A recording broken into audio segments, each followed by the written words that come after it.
And I think we're live right now. There'll probably be a 10-second delay, but thank you very much, Chris, for joining us. Thanks for doing this. And we have people from all around the world already connected. And Oh, if I you, see it live. So then you pause the audio and then you got it. Wow. I'm looking at myself delaying. It's weird. Okay. Now I'm muted there. Now I just see the chat. It's all good. Hey, welcome everybody. It's CLA here at MixLA in Tarzana. And I'm coming to you live from my studio here. And everyone's stuck at home and it's a really weird place to be. Luckily, my studio is literally walking distance from my house, so it's not really a problem. So I can come in here and work, and I can focus on being busy. And I know that everyone's kind of got this shelter at home, stay at home thing. So, I'm glad I was able to jump on. I want to thank Mix with the Masters because we're going to get all the Masters to get up and talk because since everyone's like in this holding pattern to do nothing and to wait and see what happens, right? Rather than worry about the news, the toilet paper, all the other crap, funny enough, let's focus on what we can do and let's not worry about what we can't do, okay? Because um, because literally we all work in our bedrooms and our back rooms. We can do so much and we can inspire so much. So I'm here to help you guys with that. I'm seeing a lot of questions pop up, but first I want to say is I'm hoping that all you watching, all you see me, are going to think about this right now. You're stuck at home for a couple of weeks. You're watching the news. You're freaking out. You're like, my world is over. Everything has stopped. Well, guess what? For me, it hasn't stopped. Okay, even if all of a sudden you can't do a vocal, you can't do a drum, you can't do overdubs, you can't have anybody. I guarantee that you have hard drives full of unfinished business, that you have closets full of unfinished business, that you have, um, that you have so many things unfinished, so many things you need to organize. Okay, so let's just start there with this downtime. Fix your rig, do your backups, go through and make sure all that music you've been collecting is all organized within reason. You know what I'm saying? That's what I do. I take all my downtime and make sure that what's done in the past is safe for the future. Okay, because a lot of time when you're blasting through this stuff, you're not as organized as you want to be. So now's the time to go back and say, what did I skip on? What did I miss out on? Who needs files? Who didn't get files? You know what I'm saying? Um, and focus on that. And get in your studio. And if it needs rewiring, if you got to change something, you got plenty of time. Okay, plenty of time. Don't sit there worrying about what liberties are they taking away from me now, because I know everyone's so focused on posting toilet paper jokes and panic, and I know it sucks, and I know that you're kind of stuck in a room, but hey, aren't we all like that anyway? We're in our studios, we're at home. I mean, we're in our back rooms. Aren't we in the closet half the time anyway, making music away from everybody? So we're kind of isolated from everybody to begin with. Like my brother who's in South Beach, he's like, hey, this is my normal life isn't any different from this. It's just there's less traffic and less stuff is open, but we're all kind of isolated. Now, when you're tracking bands, working with bands, you have a lot of people around. Okay, well, maybe now you got to do overdubs over the internet. You got to be more creative. Maybe you have to walk a singer through how to plug a microphone in. Look, you got to plug in to fix all this stuff. So for me, the only thing that keeps your brain going is keep working, keep mixing, keep cleaning it up. All right. Now you see as I turn my screen a little bit, well, I can't. I have it clamped down, but I have my console, I have my rig behind me, so I got my workspace, I got my plugins. I need a screwdriver for those guys, but anyway, I'm glad to see everybody from around the world chiming in. I'm looking at it right now. But, my opening statement is about we can make a difference. Make a difference right now in this thing because we don't know if it's going to go on 3 more days or 3 more months. So, be smart about stocking up and getting your stuff in the morning or whatever. But also to say, hey, you know what? This is like a gift for me to really go in and detail his stuff, fix those roughs that I was working on, finish those vocal edits, do that tuning, work on this free project. How about, how about your friends, How about your friends that have projects that you wish you could help with and never had any time? Okay, never had any time to do it. So that's what's going on. So I really want you to take the time and think about what's been on that list of stuff that you never do, maybe never want to do. Maybe you don't want to have to rewire it all. But you know what? Now's the time to okay, new hard drives, change out the rig, get the stuff to work, make it so when we're back to 100% again, you're at 200% now. And that's my mentality. It's I never sit idle. I always want to keep it going because I kind of have fun playing with the gear. All right. So CLA from MixLA, I'm going to start saying hello. I'm looking at the lists here and seeing some people chiming in. So I'm going to go to the top of the list, and I see people like Angelo Baltini. Hey, Chris. So I see a bunch of questions up here, right? So I'm going to roll through some of the questions for you guys. So, and the first one is I see peak level audio. Okay, whoever that is. If you could only EQ or compress, what would you choose?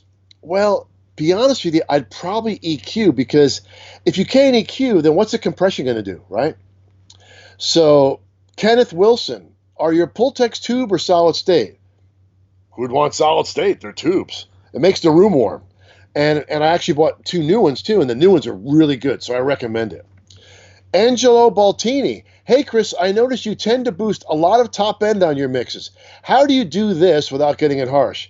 Well, when you've done as many mixes as I have, you don't have any high end left in your hearing anyway, so you don't hear the harshness. Kidding.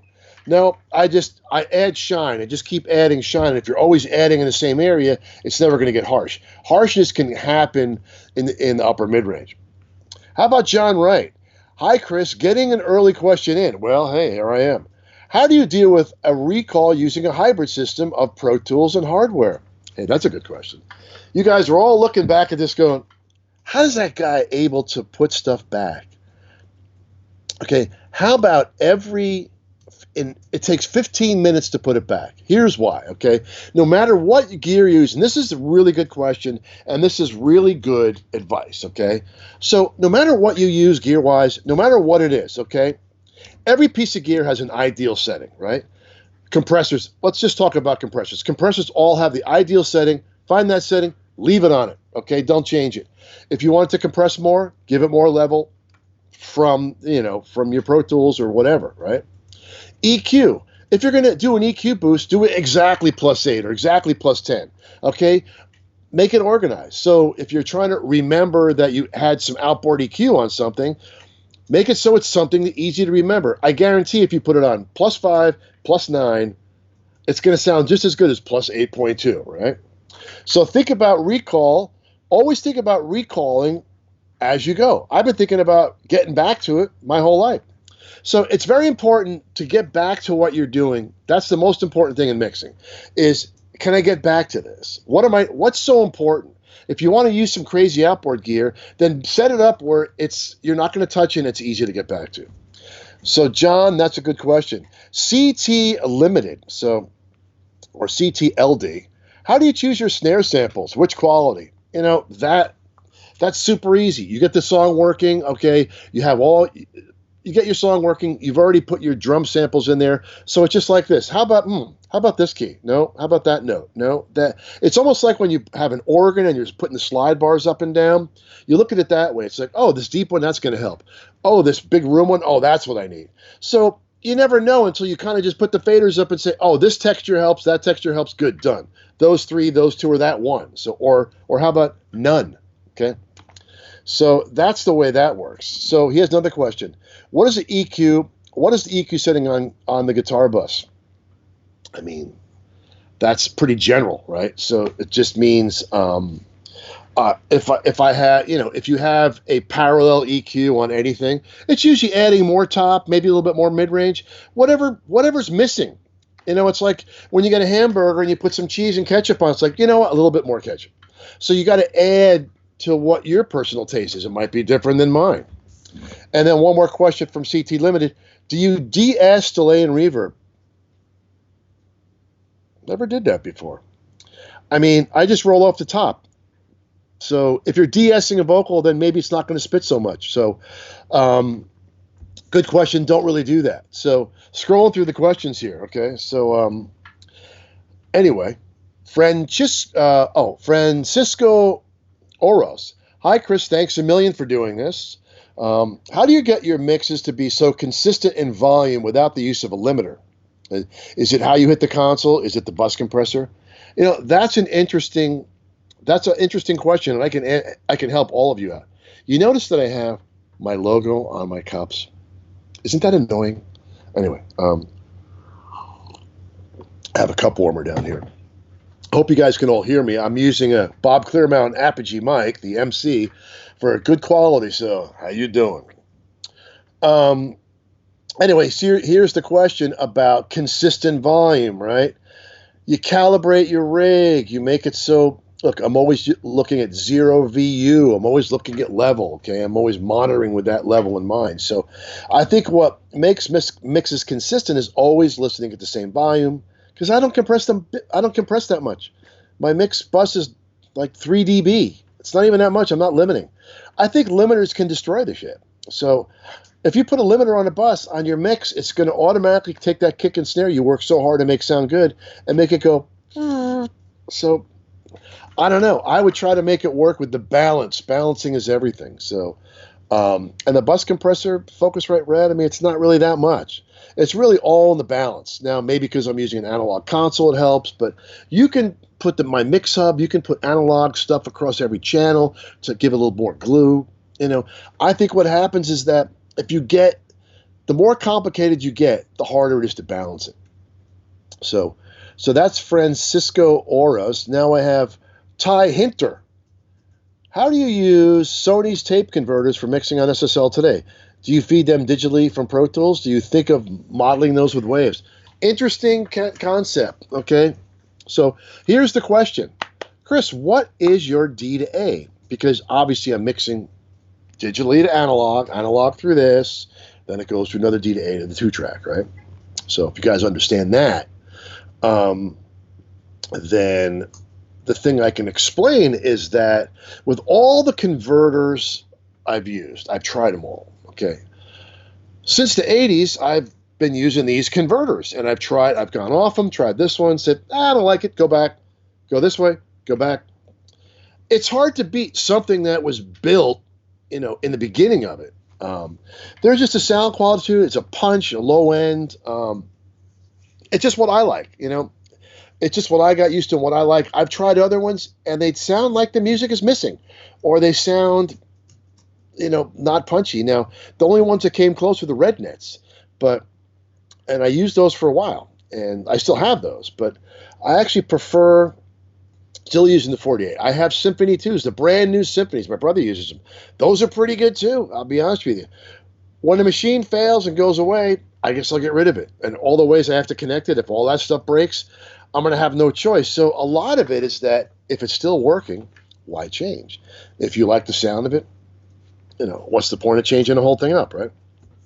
So that was from Ty Hinter, okay? Now I have Red Number 7 Recording Studio, Old Lucky 7. And here's their question.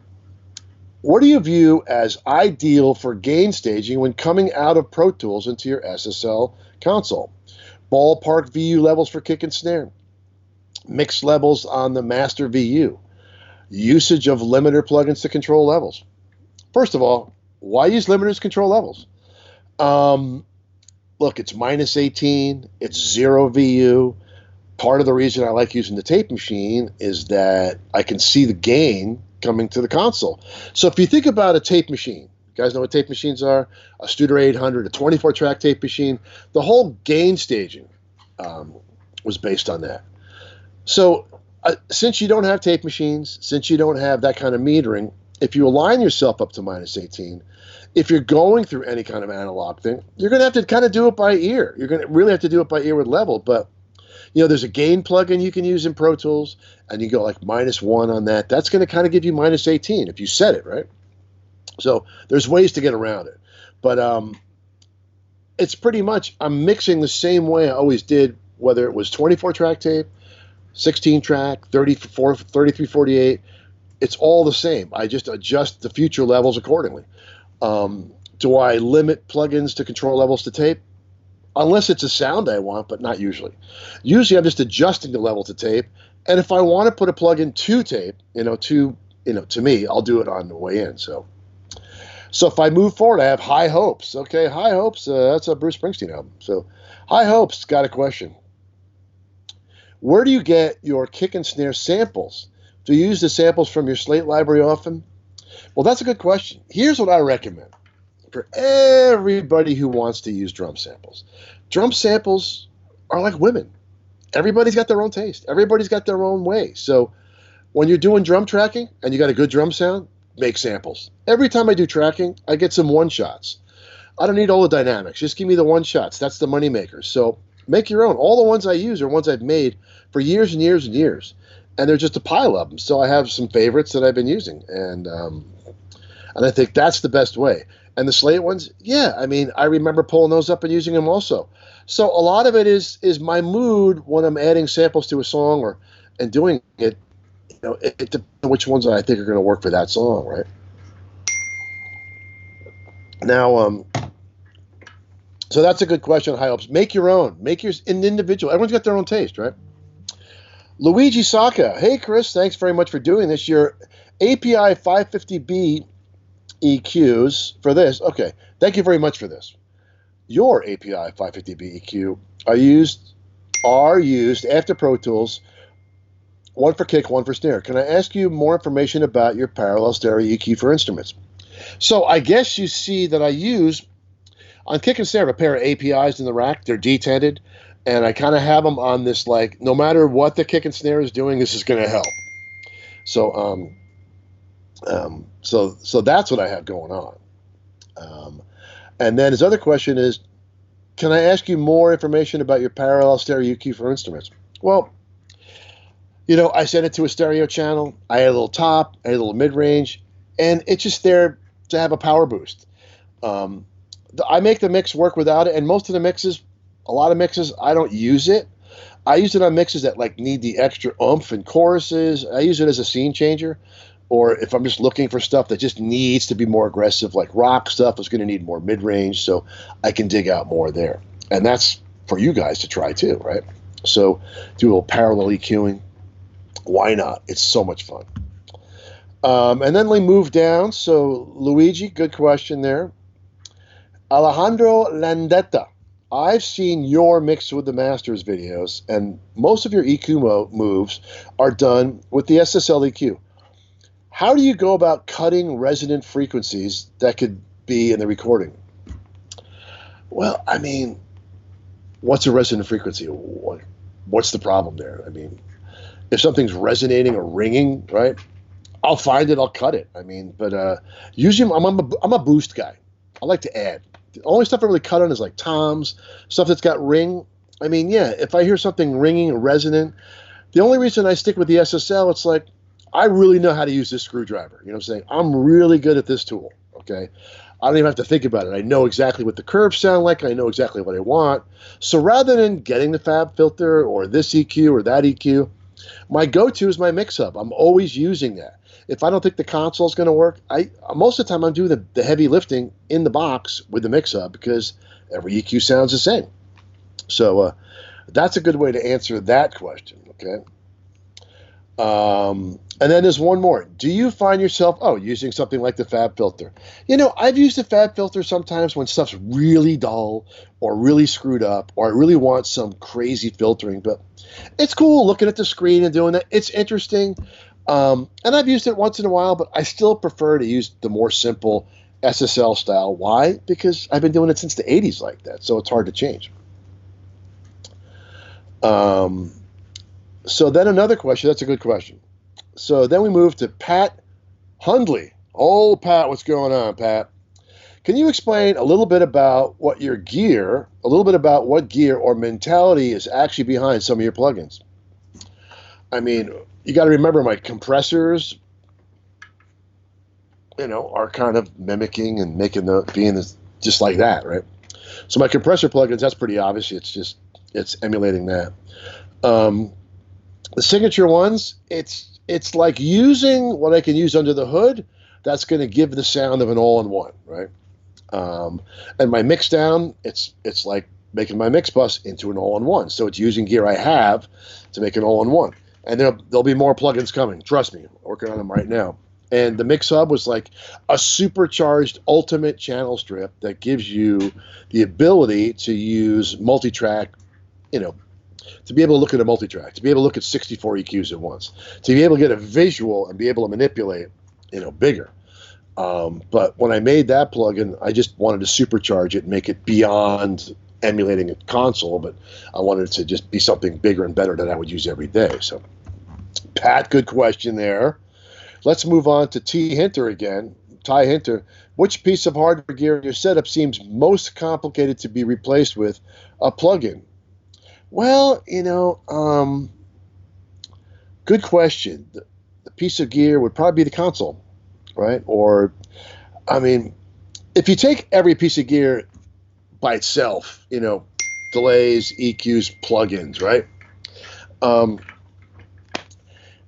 You can copy everything individually. You know what I'm saying? You can copy a slap. You can copy all this stuff individually, right? It's when you combine it through the use of analog and all that, that's when it gets interesting. Now, the old reverbs, we've copied a lot of them, but I still have a lot of them. I still think they sound better to have a stack of vintage reverb and pile them together. So you have all these different sounds, all these different 1 second or 5 second reverbs, right? So yeah, I think it's really complicated to copy the actual sound of your whole chain, of the whole analog chain. So, but Waves, it's getting better every time. So as you see, I keep trying to come out with things like right now, if you put a mix up across every channel and balance it, it sounds pretty close to almost a console. It's very helpful. So then I have another question here comes from just 2 letters, I-L. I-L-L-L, whatever that means. Can you talk about your approach to mix bus compression? What kind of considerations do you have at the time to adjust attack and release? I don't think about it that much. I think, look, when I saw Clear Mountain, Bob mixing on the SSL, and I heard how great that sounded, I said, I'm going to use that bus compressor. And I just found a setting that sounded good, and the way I find the setting that sounds good is if it makes the drums better, I'm using that setting, okay? If it sounds like it's pumping, I'm not using that setting. If it makes the drum sound better, and when the vocal kicks in, it doesn't duck the whole track, if it doesn't sound like it's there, that's when it's working for me. When I don't notice it, but all of a sudden, I feel like I got a little glue going on there, and I feel a good groove going, then, that's a good setting for me. If I actually hear it pumping and hear it duck the whole track when I start pushing shit up, then I know it's not working. So that's how I have to look at it. You don't have to think about, start with, 10 millisecond attack, 4-to-1, auto release, right? Start there. If that doesn't work, pick a different compressor. To be honest with you, most compressors, find the auto setting, start 1.5-to-1, work your way up to 4, and see what you like. There's so many out there. The Successor by is actually really good. I'm waiting for mine, but unfortunately, shipments from Madrid, a little slow right now. So, and from China, way slow. So, the CLA-10s are a little bit back-ordered because of those components. But my point is, the best thing about a compressor is just find one setting. Say it's going to be 4-to-1. You're going to move 3 dB of compression, and you're going to put it on auto. Go through every compressor in your plug-in arsenal until you find one that's like, ooh, that's pretty sexy. I'm not hating that. And as soon as it doesn't sound like it's destroying what you're doing, winner, chicken, dinner, okay? So it's that simple. So don't get so scientific about it. This is all about what floats your boat, what makes you feel good, right? So IL, that's my question. William Clark, come on down. Billy Clark there. Totally in the box. Well, we're all in a box right now. We're in a cardboard box, and we're low on toilet paper, and we're drinking a lot. So now it's time to tap into the wine collection, have some fun. But try not to erase all those hard drives and clean it all up. But anyway, I'm totally in the box. Should I consider a move to hybrid? Thanks for today. Well, look, if in the box is working, okay, then say, hey, you know what? What step can I do to go better? I can go one click further. If I was in the box, the first thing I would add, okay, an escape route, because nobody wants to be in a box now. I know some friends that can't even leave the house. I mean, I got a tunnel between my house and the studio right now. It's a little messy down there. I feel like Narcos, Mexico. I'm sneaking underneath there with flashlights, trying to avoid all the cops and the helicopters and the military. Kidding. Anyway, no, if you're in the box and it works, here's the first thing you do. Try adding an analog chain for the bus compressor. That's going to make a sonic difference, all right? And then second, try to find a way, for example, got 50 grand to spare? Buy an SSL Origin. You got 32 channels that you can hit a button, make them all zero, and make a summing box, and then you have a compressor. So you can go that far. So that's pretty far. I mean, if I was going to go in the box and then whatever you do when you sum it, and I was going to sum it, I would go through that so I could split everything out and use that just to sum it, right? But yeah, the first thing I do is add a bus compressor. See if it improves it. It might make it worse. It might flush it right down the toilet, and you're like, Chris, you're wrong. But hey, I'm saying that's where I would start, right? So that was old Billy Clark there. Now I got Orson Ayada. Hope I'm not pronouncing that wrong. Don't get mad if I am. But Orson Ayada. It depends on song to song, but what's your favorite average dynamic range for an usual structured rock band? That's a very intelligent question, but you know what? It's all emotion, and rock is supposed to be loud and angry. So I don't know. I mean, I just got to go bang. Versus here, chorus, boom, boom, So for me, rock is an emotional thing. It's like, oh, let's make it overdrive. Let's make it distort. It all depends on the song, right? So I just think about, what do I want it to do? What's going to make me happy, right? And I do that. So I think you have to just start looking at, like, what's your personal taste? Because you guys got to remember that no one's going to hire you because you're making it sound like this guy or that guy or this guy or that guy. Ooh, I copied it. I have his samples. I have his presets. I have this. You're going to use those tools to make your own sound. Make it your sound. So make it the Orson Ayada sound or the peak level audio sound, right? So make it whatever you like, make it sound that way, okay? And hope that what you like, they like, because that's been my secret, because I only make it the way I make everything sound the way I like it. I never worry about, anything else but making sure that whatever's in the rough mix, I have in my mix, right? So, next question, peak level audio. If you could use only 2 of the 4 EQ bands on an SSL, which 2 would they be? Let me guess. Bass and treble, because the treble goes way down to 1.5. How you doing? That would be it for that. So that's an easy question.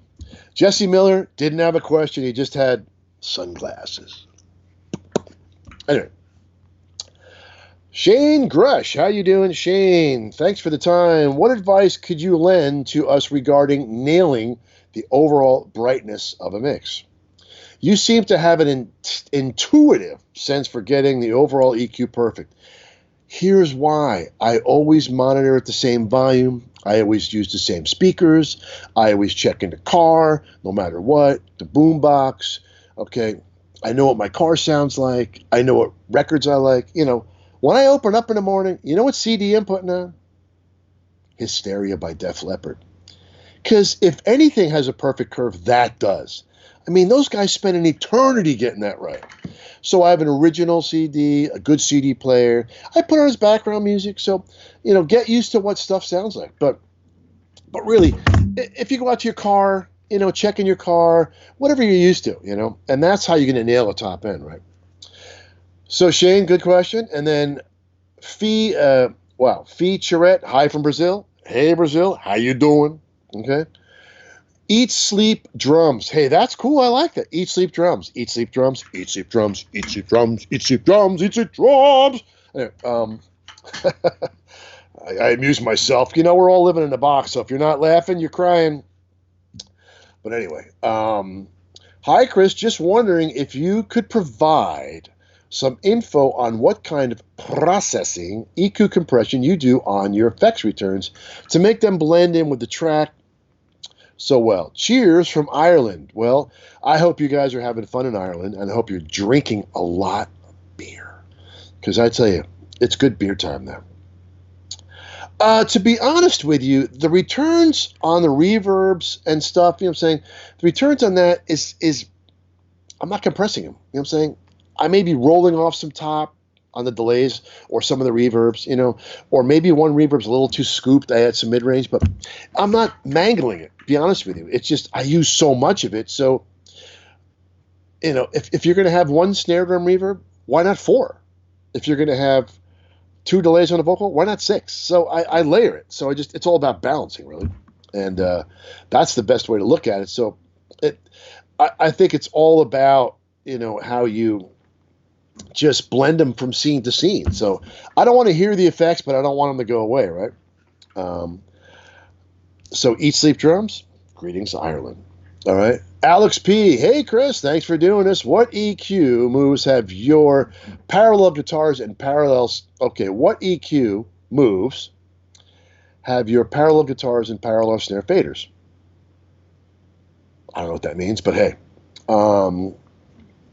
There's a parallel EQ for instruments. There's a parallel thing for drums and bass.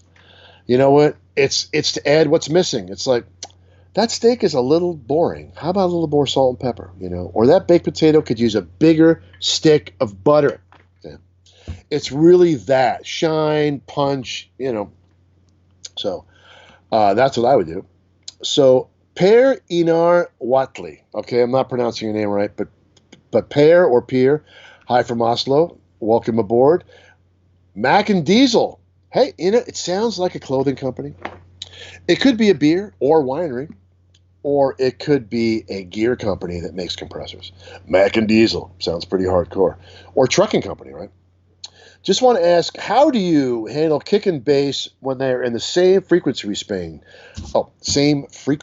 range? Naturally. Any tried and tested techniques? Well, when they're in the same frequency range, it's a home run. They're made to be in the same frequency range. Everyone says, I try to EQ the kick below the bass and the bass above the kick. And you're making this too scientific. Just put the faders up, okay? For me, the biggest problem is that the bass in the bass amp. It's like you put the DI in, okay, let me make that sound good. Or let me use Sans amp or something, right? And then the amp's in there, and then all of a sudden the bass sounds like it's coming down a garden hose out of phase.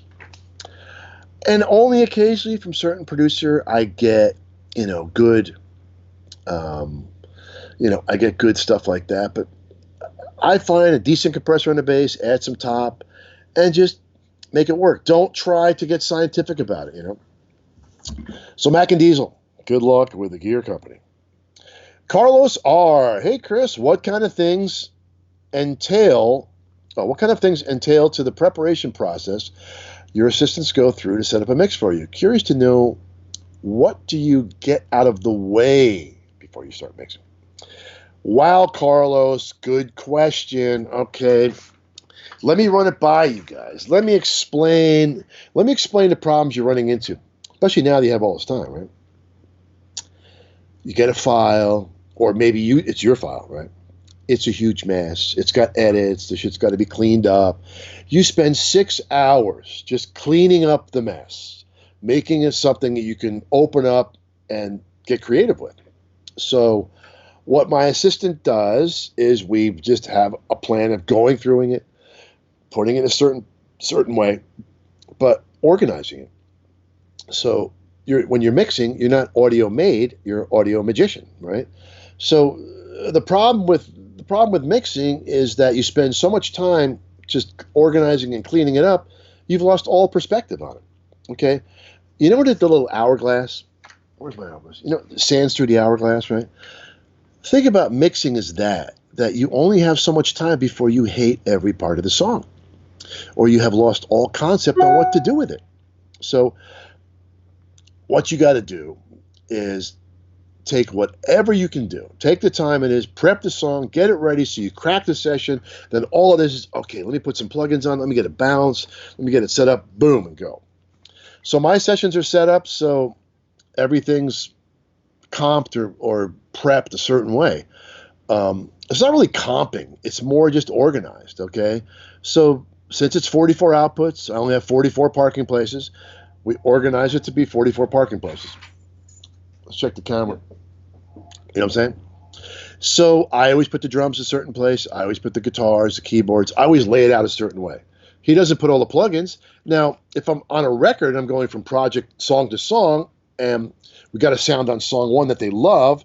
Obviously, I'm going to put those settings on song two because it's a good chance that this thing is built the same way, right?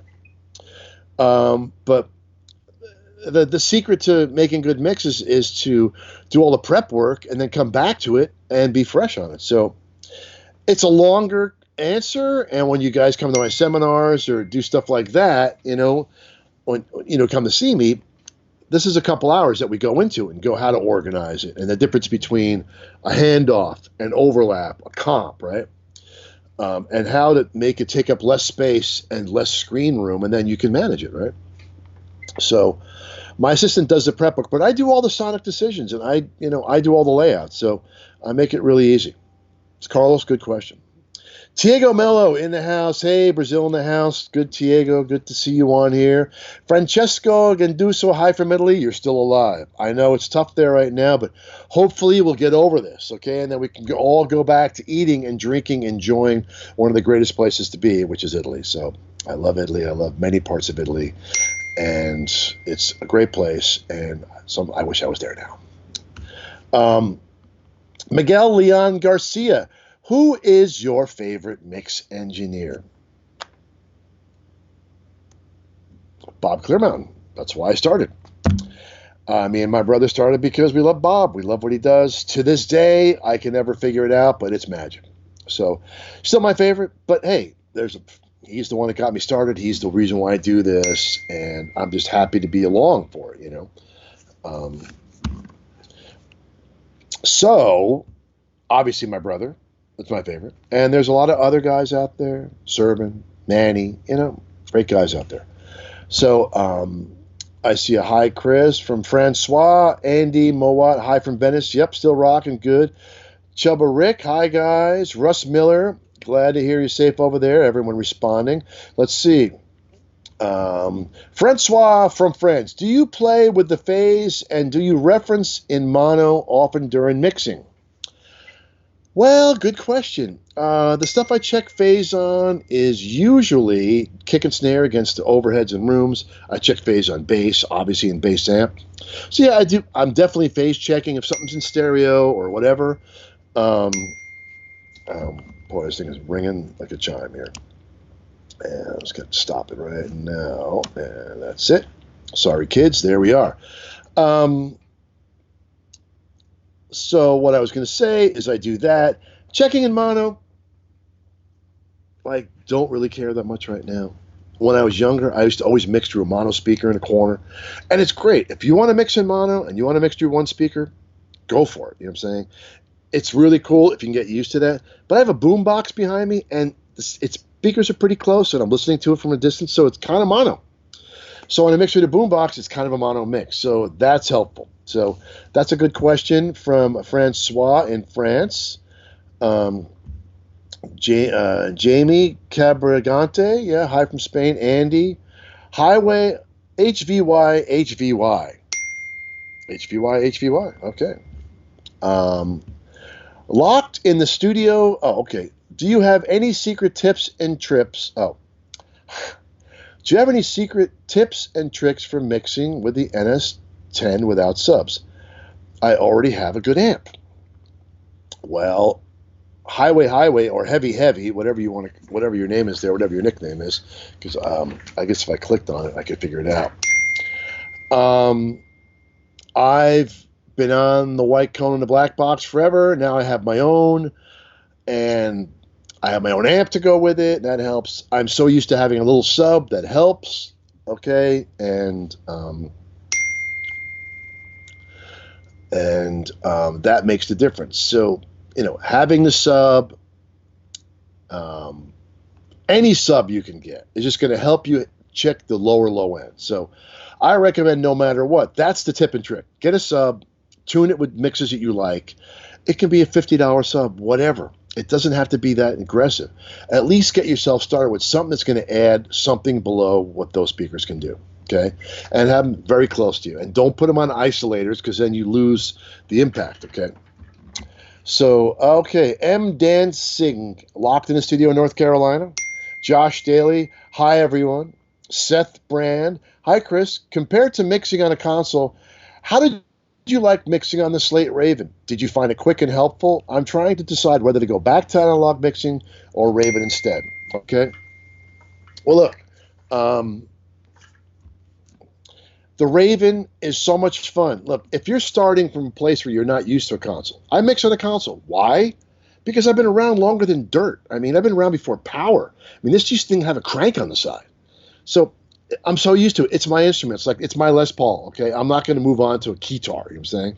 So if it's not what you're used to, then the Slate was super cool. You know why? Because you were able to actually touch and move quickly on it. So I think Steven's concept with the touchscreen is really good. Okay, and I worked on it, and I was able to get really fast after a while. Okay, and I think it's a great way to work. Super cool, and I recommend it for everybody if you're looking to do something, right? Is to use the Raven. Okay.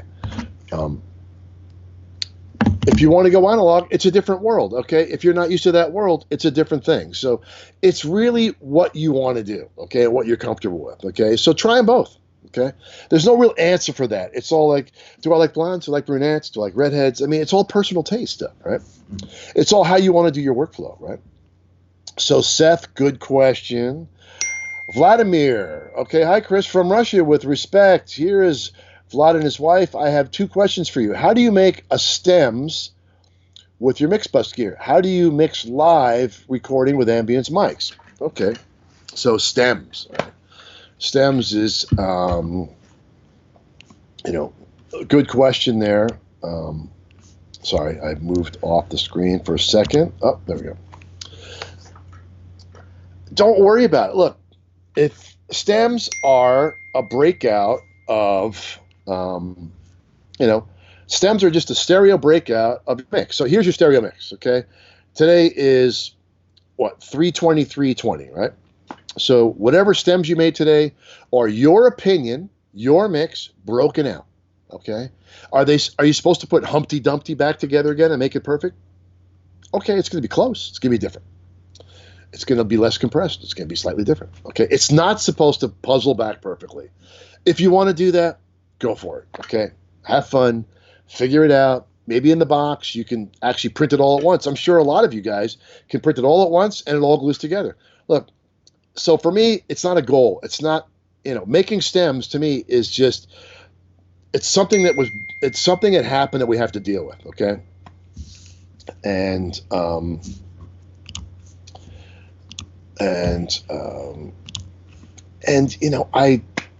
it's like a delivery thing. All I should deliver is 6 mixes, and that's it. You got my mix? Good, okay? If you want the multi-track, then why don't you get the multi-track I worked from? The stems are my opinion in stereo pairs, right? I think that is really the thing you guys all have to think about is what are you trying to accomplish with the stems, right? It's a delivery requirement. You want it to match your mix? It's going to match pretty good. So I don't worry about it, okay? I have the multi-track, which is the original master, which is all that matters. I have my mix, which is what you're supposed to have for the client. And then the stems is a delivery requirement created by people that don't know what they're doing. I mean, what are you using for anyway? What are they for? Okay? For what? What's the real purpose? So people can make money from your work without paying you. That's what I think it's for. Okay? If you got a band you're working with, all right? If you got a band you're working with, right, and they need stuff for live, and you want to give them some breakouts, that's fine. To me, that's what stems are for. It's like, hey, we want the sound from the record so we can run it as production in the back. Perfect. Then run it for them, That's what it's good for. But to be able to put it away as a master, as the multi-track, that's like a joke. There's the multi-track, there's your mix, and there's the opinion.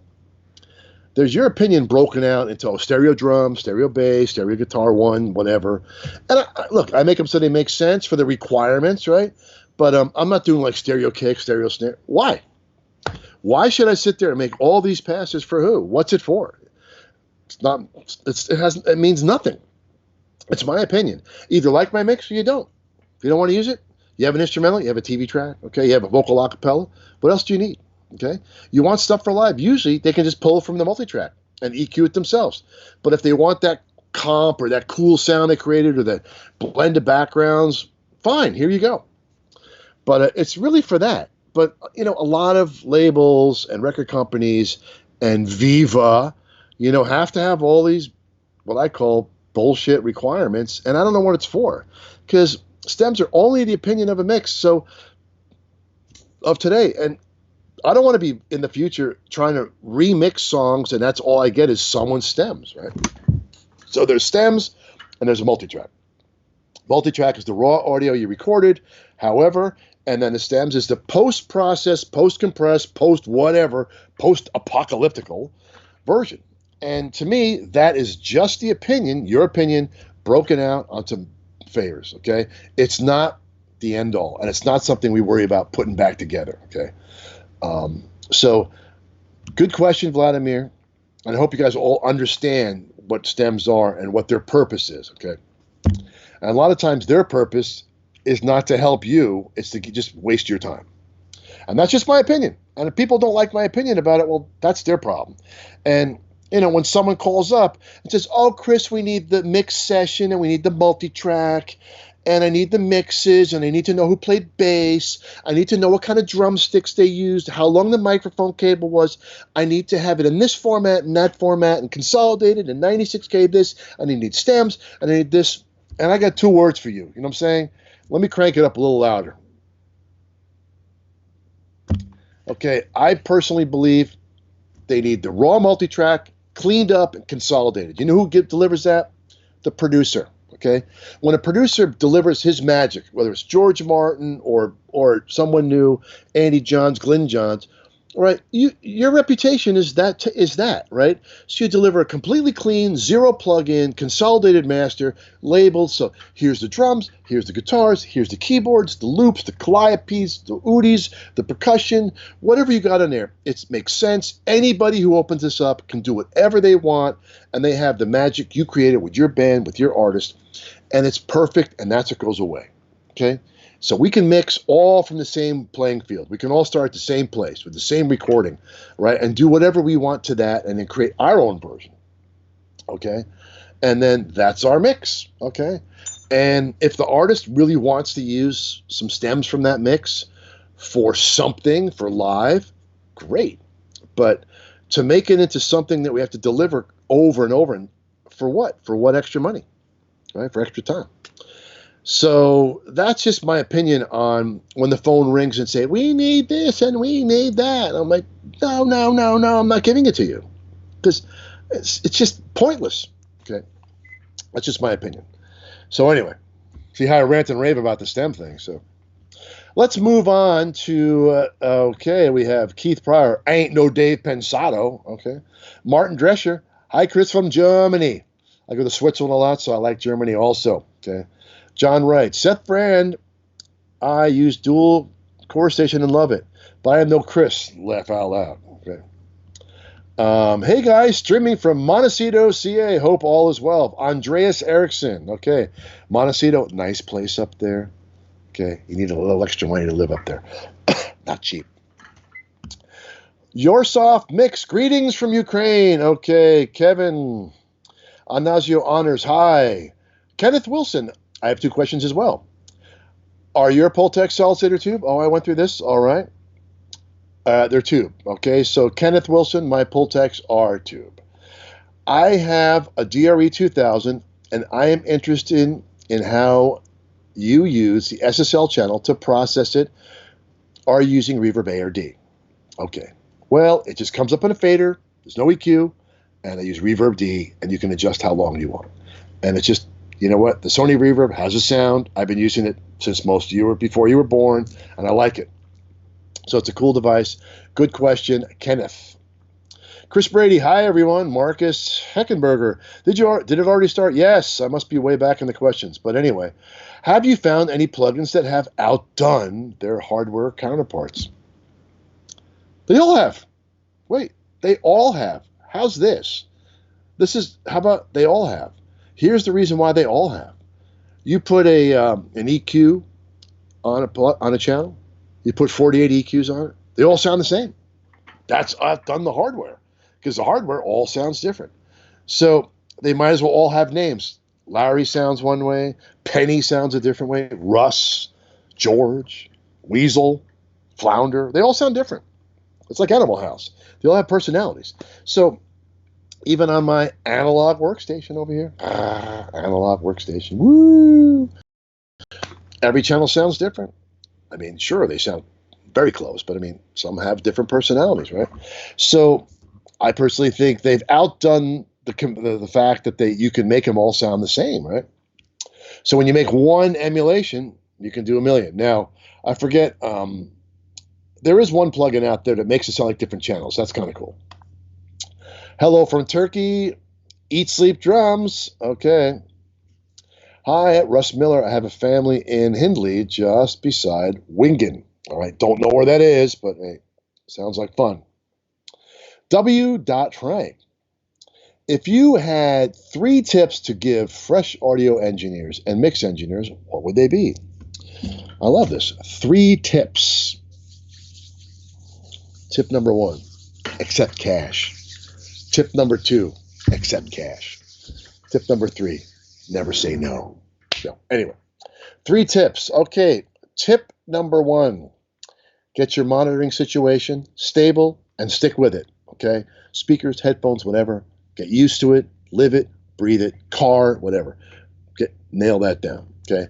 Tip number 2, okay, dot your I's, cross your T's, and pay attention and focus on the details, okay? When you're working on sessions, don't save any work for later. Do it as you go. Name it, edit it, clean it up, consolidate it, fix it, make it pristine. Everything reflects on what you do, and if you get used to doing it right every time, there's no this later thing where you're like, oh man, it takes me 6 hours to clean up that mess I made, right? Tip number 3, be confident. That means if you've made a mistake, own it, go with it, go all the way, and then apologize for the mistake. Say, you know what, I'm going to try something else. Be confident in what you do, okay? Take chances, be daring. 3 tips right there. Hi from Italy, from David Gamba. Seth Brand, okay. TA Guitar 2. What do you listen for when you check a mix in mono? Here's what you're listening for. Is the vocal too loud? Did the guitars go away? Okay, because when you go to mono, everything in the center is going to feel 3 dB louder, right? So you're checking to see, is it just kick, snare, bass, and vocals now? So what you're doing there is to see if you can see how you can fudge the balance. So as soon as you go into a 1-speaker mono situation, you're going to start pulling the stuff in the center down. You're probably going to pull the vocals into the drums more, and you might pull the guitars up more, or the instruments. So it's going to help you find that middle ground between, because sometimes in stereo you may have the center stuff too loud. You know what I'm saying? So for me, the thing I liked about mono is it made it so I could make the vocal as low as possible, or I could get the vocal to be just loud enough. So we have that. Good question. Smiley Sean. Hello from lockdown, LA, California. Yeah, well, it's all about what you're going to do with it, right? Pretty much, we can go shopping, you go out and get some fresh air, you can get some gas, you can go buy toilet paper, you go buy liquor. I saw a long line at the liquor place, okay? And all the weed you want to buy, that stuff's open. So good, cigarettes, booze, and weed, important. A lot of people are stressed out, so hey, whatever floats your boat, you know what I'm saying? I like a little bit of wine, but mostly I like my music and working on it constantly, so I enjoy this. So Russ Miller, message retracted. Must have been a good one. Hello, everyone from Trier, Germany. That's from Michael Lamberts. Hey, Mike. Chris Brady. Hey, Chris. Francesco Ganduso. Yes. Okay. Rob Van Langenhope. Sup, Chris, from BE. Maybe that's Belgium, right? Josh Daly. Hello from the UK. Greetings. I'm supposed to actually fly there tonight. They canceled my flight. Marcus Etchenberger. Now it works. Okay. Darko Obertan, hi Chris. Marcus Heckenberg, hi Chris, okay. Eduardo Alberstein, first three things you do in a mix. Probably the first thing is I check the phase in the drums. Make sure the kick snare versus the drums is right. But the first thing I do is throw up all the faders and find the song. Make sure it's all there. Make sure nothing is missing, okay? Because I call it the bug hunt. Check it with the rough, make sure nothing is missing, get a balance, wave my crazy hands. All right. That's the first thing I do is find where the song is. And then I figure out where's the problems. I go, oh man, this is going to hurt. Okay. I find the problems. That's the first thing. Second thing, I go after the things I feel have problems. I find out if I'm too mono, if there's too much left and right stuff. So that's the second thing I do. And the third thing is I just make sure now I focus on getting the vocals to sound right against the track. Okay. So, because the vocals the whole record. So once I get the vocals to sit right against the track, I can actually make the track work with the vocals. So those are the three important things. Guilherme Medeiros. Oh, I'm so bad with names. Guilherme Medeiros. Hello from Brazil. Greetings. You're 4 hours ahead. Josh Daly, so pumped you're doing this, mate. Maybe you're in England or maybe in Australia. Hello from Lucerne, Switzerland, from Guido Schillinger. Love Lucerne. I spend my summers there. Lots of friends there. Hope the Rebstock is still open and you can go get a nice Olma bratwurst from St. Gallen there. Go say hello to Igor. He's the manager. I love Lucerne. I love the lake. I love the people. I love crossing the lake, riding my bike around the lake. Nothing wrong with Switzerland, but something tells me stuff's closed there too. Okay. And then cheers from Iceland, Bjarki Omarsson. I hope I didn't mispronounce it, but I probably did. Thanks for jumping in. And then I have 27 June 1990. You got your birth date up there? Hello, Chris the boss. Well, I'm not the boss. Bruce Springsteen's the boss, okay? Then I have a hi, Chris. Hi. I have hi from Italy, from Luigi Saccia. Mario Perez. Hey, Chris. I'm Mario from The Lookout. Recorded to you. Look out. Look out. Recorded to you in Phoenix, Arizona. Eduardo Albertstein. Love the white PSI. Are those the new main monitors? I know. You see those, right? Well, obviously, I have my CLA 10s with the covers, and then I got the PSIs. You know, I was, it's a good question. So that's from Eduardo Albertstein. So if you look, you see these white monitors. They're white. I mean, they're really white. They're Swiss-made analog. They're 100% analog, no digital, powered speakers. So I'm doing a seminar in Madrid at PKO back in February. Yeah. February 8th and 9th. Time flies, you know, and I fly a lot. So I'm in Madrid, and they're on the console. I'm like, that's pretty good.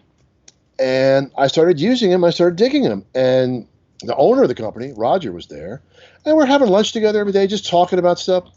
And he's not trying to sell me on them. I didn't care. But I just started, like, listening to them. I kind of liked them. I kind of liked what they did. And I said, hey, could you just send me a pair here to try? So, you know, I've had them hooked up for a couple of weeks now. And I've tried a bunch of different ones. And these are working. They're pretty cool. I mean, they're aggressive. They're different. But I tell you, they're a little shinier, and they're showing me stuff I don't hear on other speakers. So, you know what? PSI, they're Swiss made. I think the reason they're up there and they're staying up there is because they're Swiss made. So I hope he doesn't mind me sticking all these Swiss flag stickers on them. He might not be happy with that, but I'm going to plaster it with Swiss flag logos. So anyway, they're pretty cool. Let's see. So Eduardo, so Malibu, California. Okay. There's no name there. It just says Malibu, California. Can you help us understand the balance of how you mix so well while looking so handsome. Well, thank you. Well, as you get older and older, it starts to go the other way. So as I get older, I'm just going to become a little kid now. But thank you for that. Look, I can't teach any of you how to balance a mix. It's all what's up here. It's all what you hear, okay? Everyone's going to hear it differently. And in my classes, I see students nail it and some that fail it, right? So the only thing is when you listen to your favorite music, listen to your favorite songs, you're like, okay, I know what that sounds like. So when you hear that and then you put up a track, right? Well, try to make it sound the same way.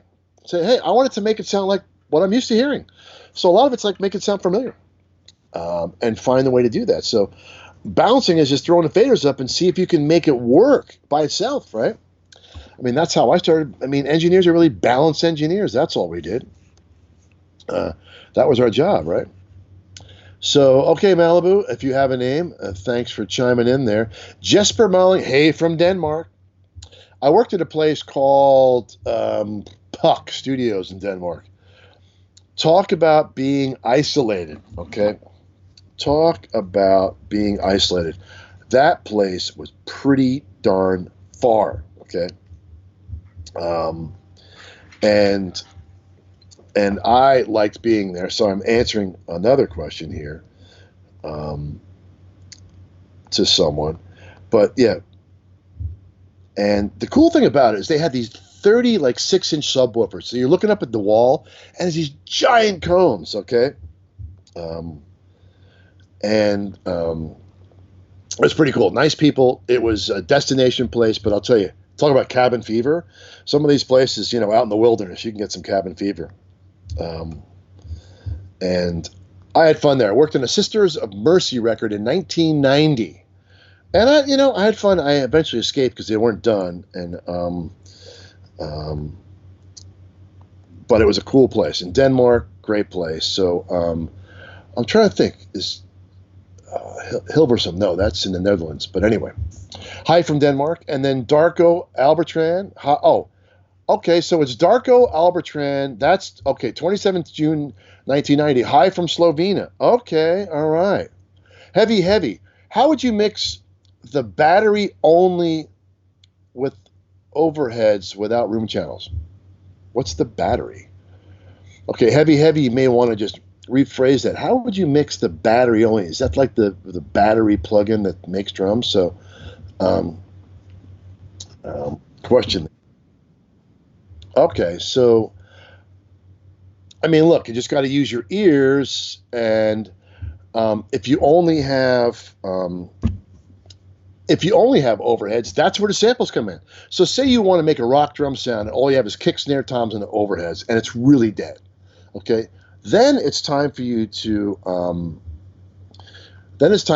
use some room samples and get creative. Okay, so it can be doable. Okay, remember the overheads are the whole picture of the drums, and it's close miking. So if you have no rooms, and I get stuff that has no rooms. Okay, so that's why we can sample. We have so much technology with Trigger and all these drum plugins to do this. So have fun, jump in there. So it's all about how creative you want to get. So that's what I recommend. So I'm sending someone a link. But yeah, drums to me is the holy grail. That's what that's what makes a record. So whatever you have in your toolbox to make that work, it's all what's up here and what you can do. I mean, geez, back when I was young, I mean, we had no samples. We gate plates. When we could sample, it was like a miracle. So imagine you're in a time when there's nothing to do but add reverb to the drums, and that's it. You have no samples, no way to do it. As soon as there's an emulator and ways to like trigger stuff and AMS DDLs and all that stuff, it was like a miracle. So we solved the delay issue and we figured it out. But I mean, then all of a sudden I could take a really mediocre drum sound, and go where we go now. Now you can manipulate the drum so far, you could just have clicks and pops and make a whole drum kit with samples, right? So good question there, heavy. So, Aurora Lisbeth D'Amico, greetings from Italy. Okay, yes, it's rock. Okay. LTG Sound Studio, hi from France. You are so amazing on drums. I don't play them that good. I did, but I'm a little rusty now. I have a bunch of drum sets, but to me, you know why this gig is fun? Because I get to make drum sounds every day. I get to take whatever drums I get and make them into whatever I want or whatever I can do. So to me, that's the challenge: is fighting with the drums, no matter what they are, right? So LTG Sound Studio, hi from France. You are so amazing on drums. Do we need to process virtual drums, like a real drums, or is it already processed? Started mixing because of you. Thanks, legend. Who's the legend? Anyway, look, any drum sound, EQ, compression, reverb, whatever you want. It doesn't matter if it says it's finished. Nothing's finished until you say it's finished. It's like Animal House. You know what I'm saying? You have to make it what you like. It's all about your taste. No matter what, how it comes in. You know what I'm saying? No matter how it comes in, it's up to you to make it your way, right?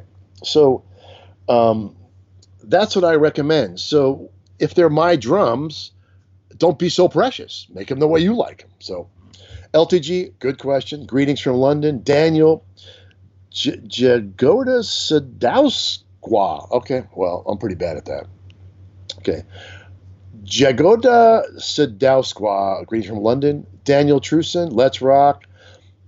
Malibu Sia, there he goes. CLA's the man, the stud of mixing. Well, I mean, look, I appreciate the compliment, but, every day is a challenge, and every mix is someone you got to make happy. So imagine being the greatest chef in the world.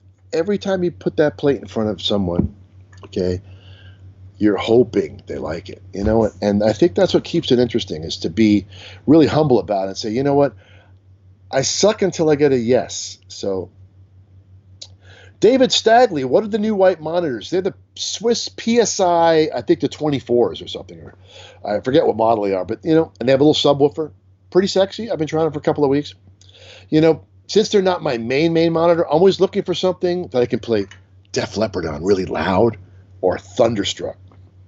Nothing better than setting up my DB Technologies PA system outside my backyard and cranking Thunderstruck so the whole neighborhood hears it.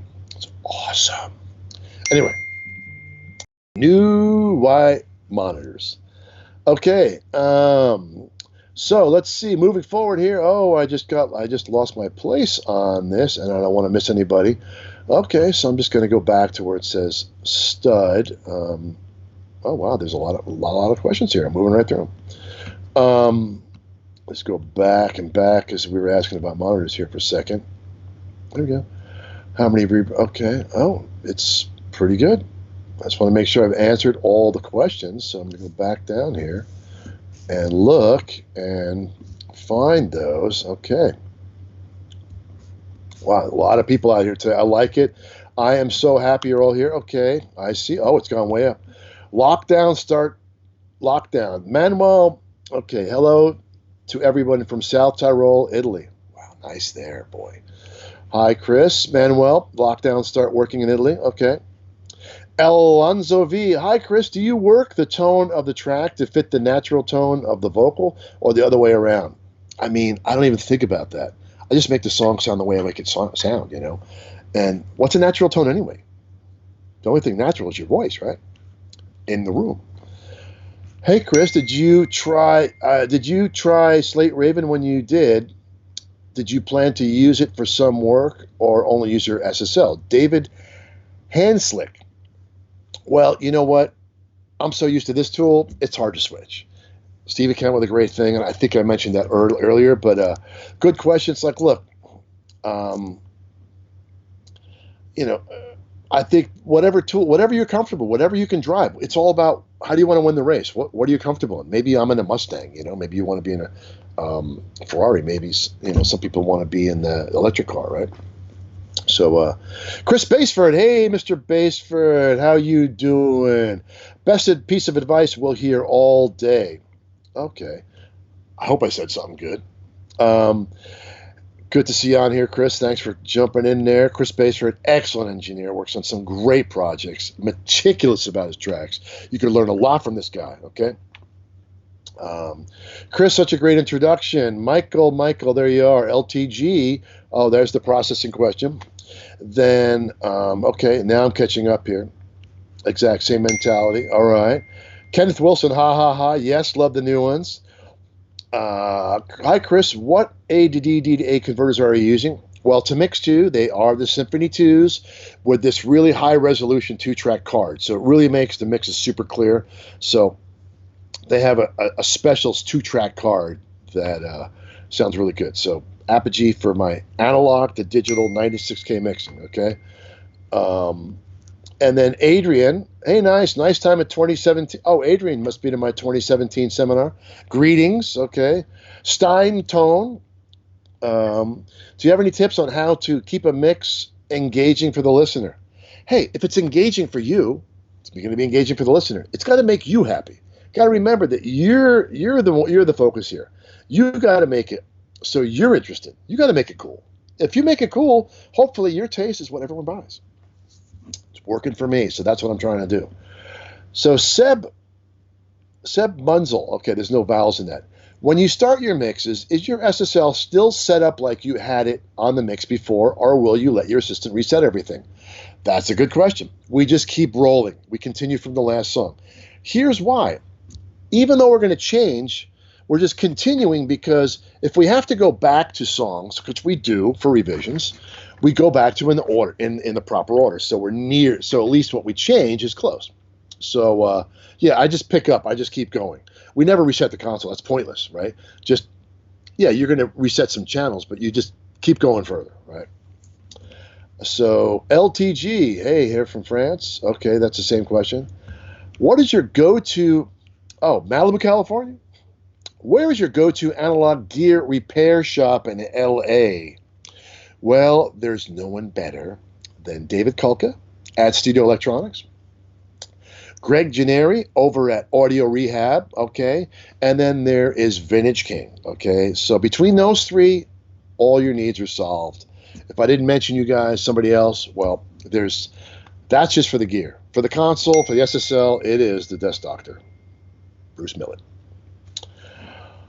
Andrew Pimblad, hey, hi Chris. How do you EQ more note out of a bass guitar? Thanks from Wales. Well, good question, Andrew. Super easy. Where is the note? The note's in the mid-range. The note's from like 400 to 1.5. So it's in the cardboard box area. That's where you dig it out. Dig. And sometimes it's better to use like Sans Amp to really just change the character of the bass to begin with. So the note is right there, right in the lower mid-range area up to 1K. You're going to just find where the note is. And EQ it in the track so you hear the note pop out. So good question, Andrew. Nikolai Cherkasov.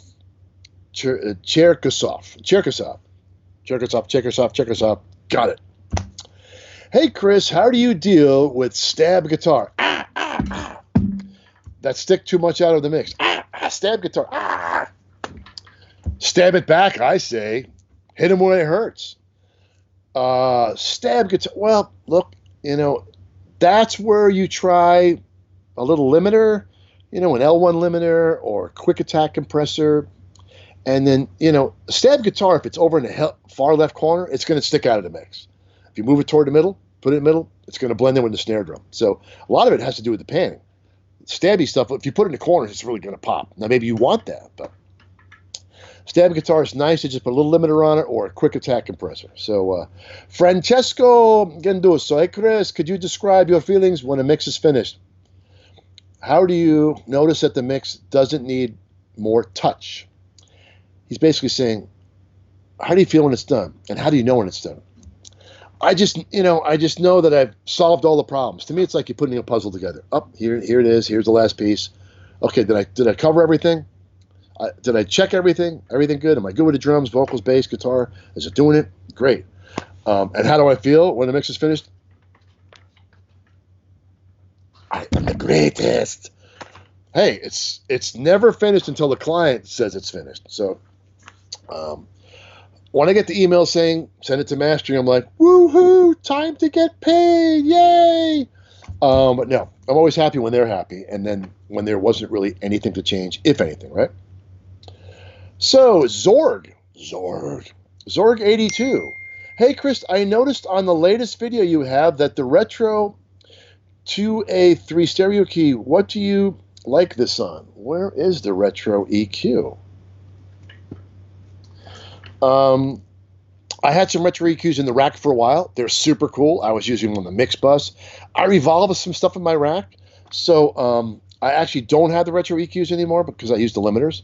But yeah, they're great. And that's great to use as parallel EQ on drums. Super aggressive, right? So that's Zorg 82. Brian Drums, howdy.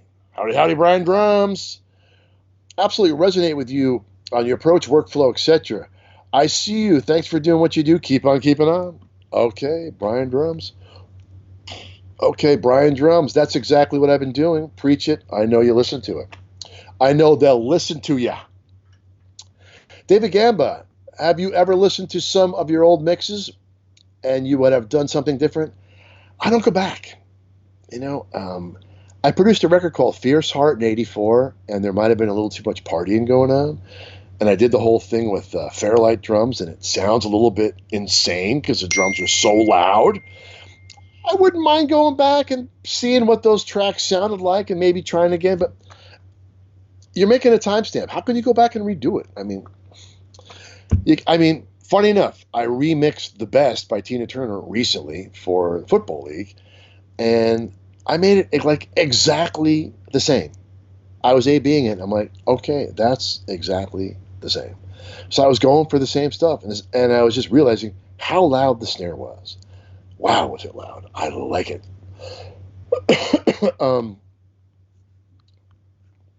Luca Sapio, hey Chris, could you please go deeper in your mix bus chain? Could you go deeper in your mix bus chain? Digging deeper. It's not that deep. It's super easy.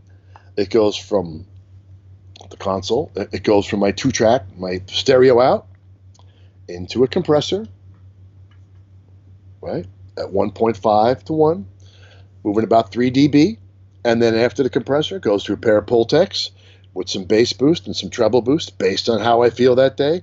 It comes back into the fader. There's a fader that just adjusts the level, and that's it. It's not that deep, okay? So whatever sound that stuff makes works for me. So it's basically compressor, then EQ. And that's what I'm used to, right? So that seems to work for me. So thanks for the question. So that's as deep as I can go. I mean, there's no more of that. Arnold, hey, Arnold V, how you doing? Arnold, one of my students up here. Hey, I'm glad you're jumping in on this. Arnold is in Hungary, and he's a badass. So if you're ever in Hungary, check out Arnold V. Hey, Chris, how you doing? Do you have to make a calibration day in every week? Yeah, how do you calibrate your gears? What's the process? Well, usually just, it's a funny question you asked. And we were, me and my assistant were just doing this, just calibrating our route from the desk to the 2-track and back and the D to A's and just double checking it. Okay. Now, my calibration is going to be different than yours. Okay. So it's very simple. It's, since most of you in the box, there's not much calibration. If you're using anything outside the box, well, is that setting you have it on, is it the same? Has the gear failed?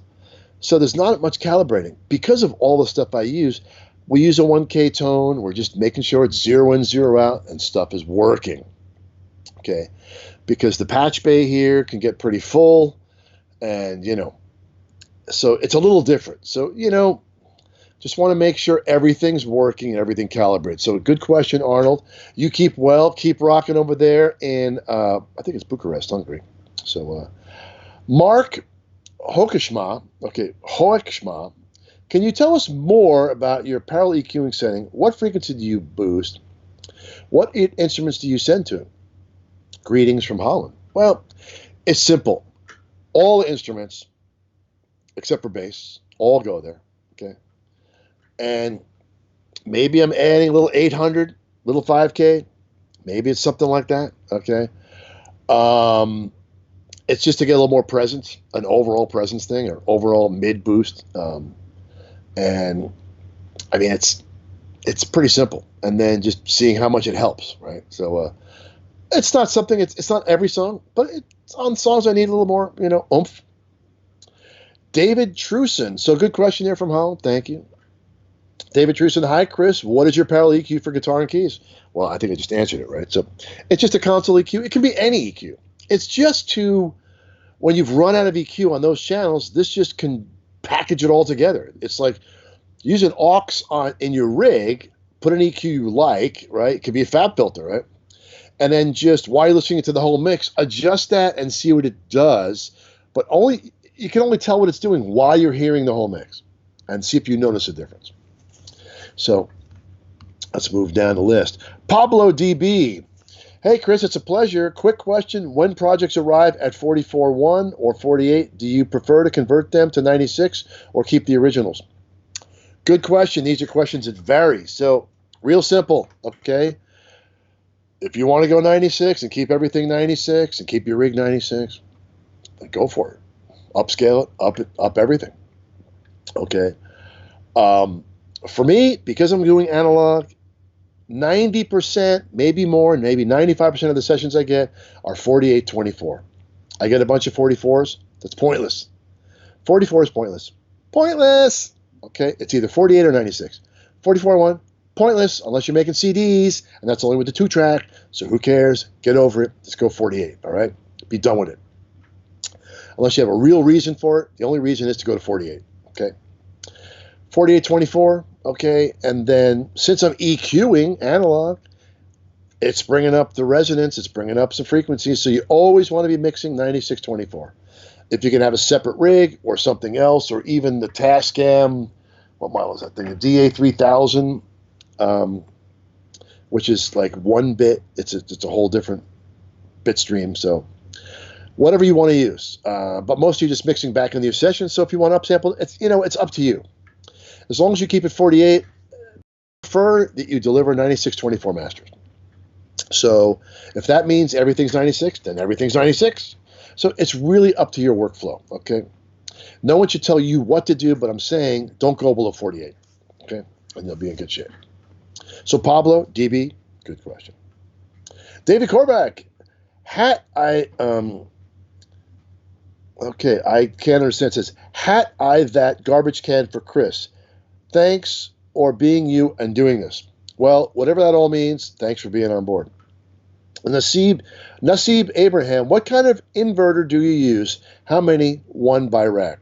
Well, like I said, tape machine, D to A's, Symphony for my 2-track. So Apogee Symphony is a great sounding piece for all your converters needs, or just your 2-track. I use 2 rigs, so it's the stereo mix is on that.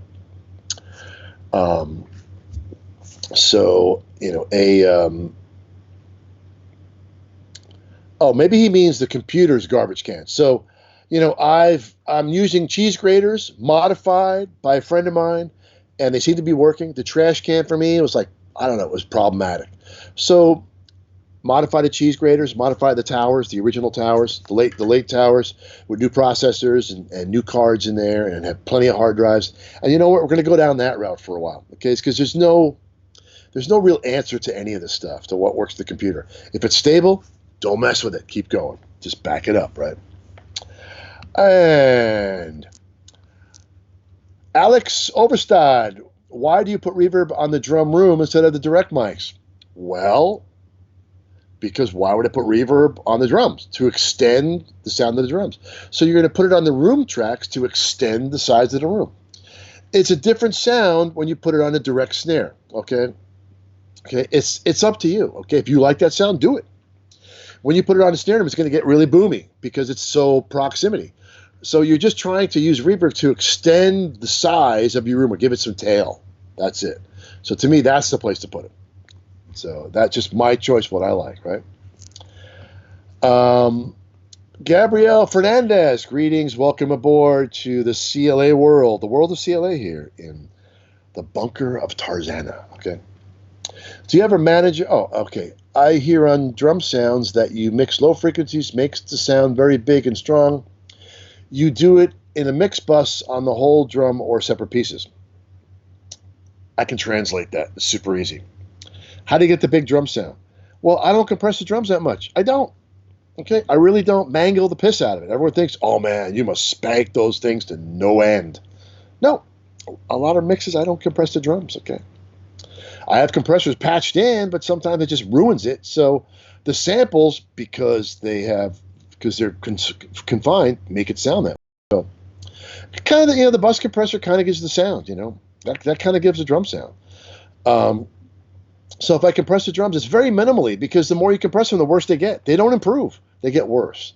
If you want a ringy snare drum, then bring it up on another fader, put 1176 on it. It's going to start to ring. So if you want that sound, add that in. But that's always going to be a parallel kind of effect, right? So if I'm going to compress a room sound, I'm going to experiment, see what works. I'd rather use distortion, overdrive it. So that's personal taste there. So Gabriel, good question. But the mix bus, that makes your drum sound. Mark Hoaxmom, do you have a manager or staff? Can you tell me more how to deal with project management, counting, customer relationship? Okay, well, you know what? We're going to get to some of that. And I'm sure a lot of you want to hear about that. But before I close my webinar, I'm gonna stop taking questions. I'm gonna give you a little business advice. So, because sometimes that might be what you're gonna remember, okay?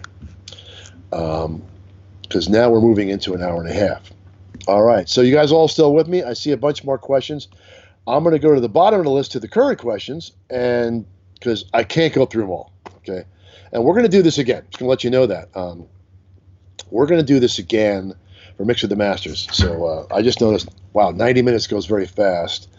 And don't skip questions. You skipped mine and some others as well. I typed in again. So, all right, look, there's so many, it's another hour or so. So I promise you all that we're going to do this again very quickly, maybe in the next week, okay? So here's what I also want to do, okay? Since I can't answer all the questions, all right, go to chrislordalge.com. If it's an important question, okay, send it to me there, okay? If you haven't seen me answer this question in my videos and other things, then put it up there. I do the classes, I do the seminars, I do the webinars, I try to teach everything. When I was going through the list, it's really hard to grab everything, you know what I'm saying? It's really hard to grab all the questions, okay? But I promise you that the people I've missed so far today, okay, I will get your questions, okay? And I will get, aside from like drum sound questions or whatever, I will get your questions sorted out in my next webinar. And you can email me directly. It takes me a little while to go through them because you can imagine what I get. So keep it short and sweet, and I'll try to help because I know that you're all at home. You're all stuck at home going crazy right now. But I want you guys to do, this is really important. If you want to be like CLA, take this time and focus on all the stuff you weren't able to do before you were forced to stay home, okay? And do that, okay? And as far as the business end, remember, confidence is your business partner, okay? When you're dealing with clients and when you're dealing with musicians, okay? Your attitude is you can always say yes, you can do anything, okay? Organize your calendar, okay? Right? As much as you can. Try to have someone help you, be your manager, like Uncle Bob or an email address, okay? Put everything on paper, make sure everything you discuss is an email, okay? And more importantly, take this time right now to do the backups, to clean up your sessions, to look at what you've learned and try to use this as, you know what, I'm going to use this as a pause that gave me enough time to set myself up and to clean up the messes I've been doing, and from around the world, all my fans and everybody who watches what I do, my advice is to take this, what you do, take it seriously now, okay? Don't make this a hobby, make this a business. Make a database for how you bill, okay? Find someone to help you as a manager. Make an email to be an Uncle Bob, to be your manager on an email, okay? Right? Get your calendar together, okay? Keep your price point. Make your list of what you deliver. Keep your contacts with the clients really well. Stay in touch with them, okay? Make sure that you're organized about what you do with this and organize your files. That's a big part of it, to be focused. Get that stuff so it's automatic, so then you can be a comedian like me and make people laugh. People really gravitate towards talent that's confident and has fun with it.